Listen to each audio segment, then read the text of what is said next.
All right, I'm sure we've all seen by now how many of these content creators across TikTok are being viciously attacked left and right, banned very quickly and very harshly. Me personally went on and did a 20-minute live. Within 30 seconds, there were 300-400 people in the live, 30 seconds to 2 minutes maybe. And most of them were bot accounts, were 5 followers, 1 video posted, things like that. That's the first thing I try and do. And before my moderators could even get on, I was mass reported. In 20 minutes I was banned, and I'm currently still banned. My backup account is shadow banned. I wasn't even able to send out invitations and stuff like that to most of the people I try and invite. It only let me send out like 1 round of invitations, which was like 15 people. And it's disturbing when you see how widely this has become a problem. But we need to recognize the big picture in all this and the mechanics that go into this being a problem.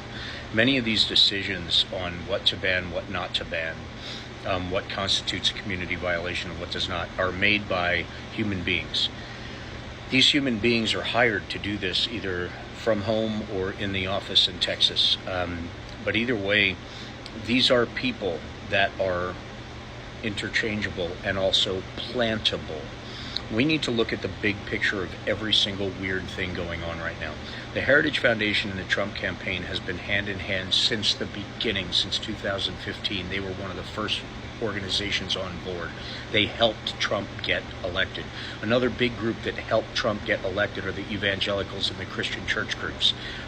They were intimately involved in helping Trump get elected. Now, the ironic part about all of those groups is they are all 501c3s who do not pay taxes, who will lose their 501c3 standing and their tax-exempt status if they have anything to do with politics whatsoever. Now, every church, the evangelicals especially, went to a meeting before Trump's name and Trump's person was put out there. And in that meeting, they were told flat out, their main purpose was to get rid of Roe versus Wade, to overturn the abortion laws. That was their main purpose. So they were presented this opportunity. This opportunity went like this. We have a candidate that will overturn Roe versus Wade. This candidate will come into the picture with some baggage you may not feel comfortable with. But in order to overturn Roe versus Wade, you need to back this candidate and this party beyond anything you've ever done before.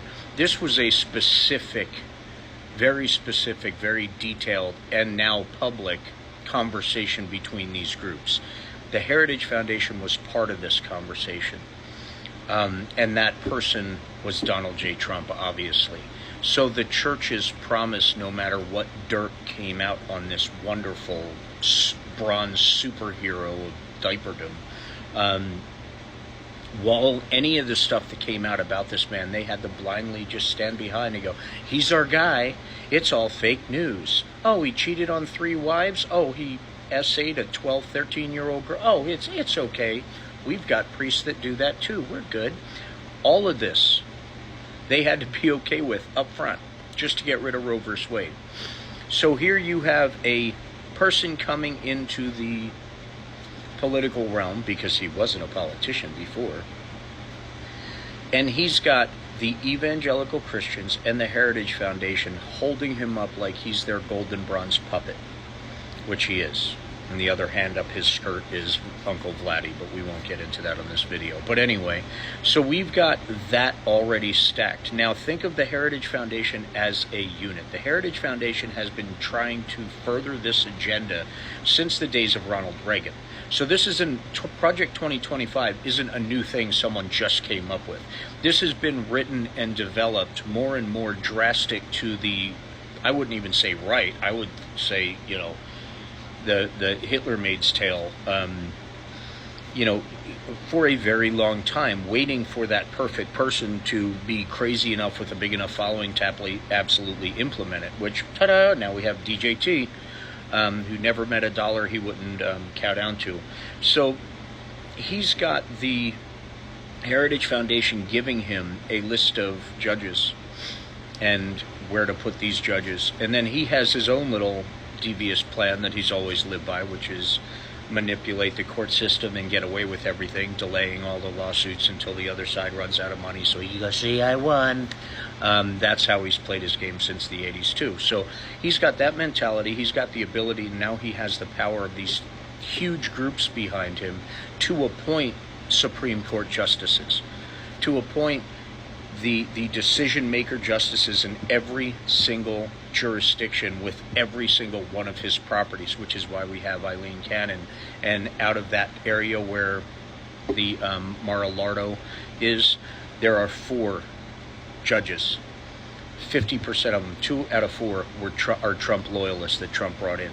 So it's the luck of a draw, because the judges, the cases get assigned randomly to these judges. And that's how we got Eileen Cannon. But this is how he has stacked the deck. And the Heritage Foundation gave him something like a majority of these names. He knew Cannon though, because Cannon's husband is a Russian mobster type guy, and Trump can go way back. So she was a shoo-in. But anyway, think of how all of these things can be stacked, and all the way up from the Supreme Court and all of his skeletons that were bound to come out of the closet, all the crimes that he was going to be proven to have committed, because now he's president of the United States or running for president. So the scrutiny on him is more than he's ever seen before, which is why he's having such a problem defending himself against this stuff, which is why most of his lawyers end up losing their licenses when it's all done, because they have to break their own ethics laws just to defend this guy. And Eileen Hobble will be next. Don't worry about it. She's screwed the pooch many times. But anyway, now we have the TikTok side, the TikTok ban, the TikTok, all the stuff behind the scenes with TikTok. And TikTok's human moderators, which are the ones that make the decisions fast enough to ban or not to ban, are hired guns.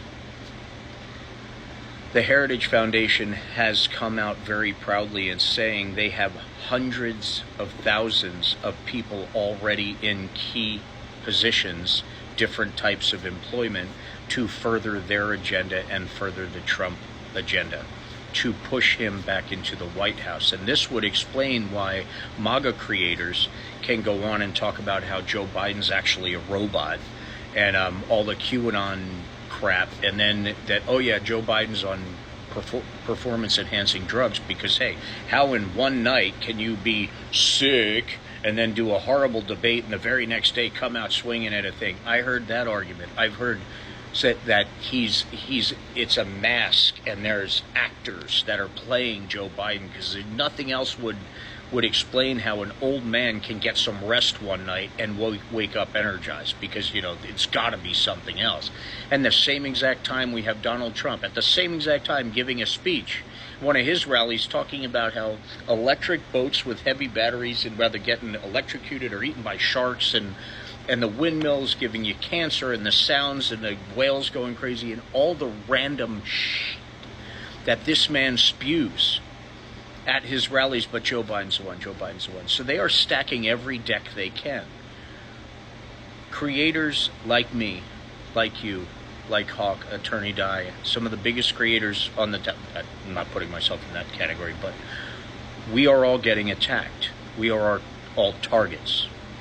It was told to me when I first started that I got so many followers so quickly that it put me on the radar, because I didn't understand anything about TikTok. I was learning as I went. And then it was explained to me that there's these Discord servers that are Russian bot farm type of servers that when you go live, an alarm will go off and everyone will be directed directly to your page. And if it's AI, the computers will go directly there. But anyway, they just mass report, which makes it impossible to get our voice out, which is their main purpose. So reach out to me if you're interested in becoming a live moderator, a human moderator for TikTok. I'll give you all the information. It was sent to me by one of our Revolution Washington family. Pay attention about this. Follow the favorite creators that you have on other platforms. If you have the ability to help them in any way financially, most of the time that's what's stopping them from being bigger and getting their voice heard more, which is my personal issue right now. So please stay diligent, stay educated, and be kind. We're all in this together, and we need to fight this together.